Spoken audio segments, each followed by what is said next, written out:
yung pinakamalakas tsaka yung pinakamalubha na kasalanan ng Vice President, yun yung pagtatangka sa buhay ng ating Pangulo, sa kanyang kabiyak, yung First Lady, tsaka yung former Speaker of the House. Hello, good afternoon po to the private prosecutors. As we all know po, there are 4 articles of impeachment.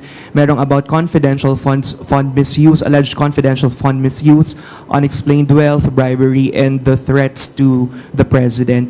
Sa mga private prosecutors po, which do you think yung strongest among the articles of impeachment which would lead to the conviction of the Vice President?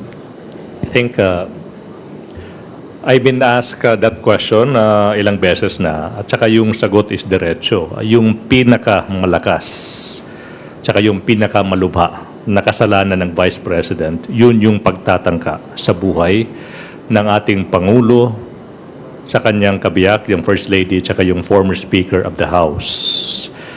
Hindi po normal sa isang civilized na bansa gaya ng Pilipinas na yung isang vice presidente i-aanunsyo sa publiko that she already contracted an assassin to kill no less than the President, the First Lady, and the former Speaker of the House.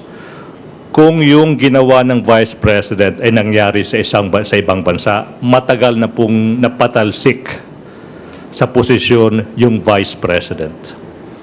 Let's ask the public, let's ask the media. Okay?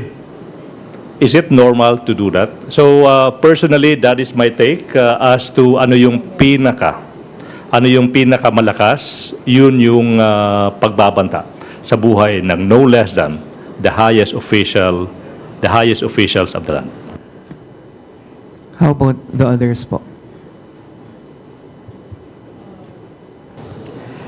Lahat. Amen.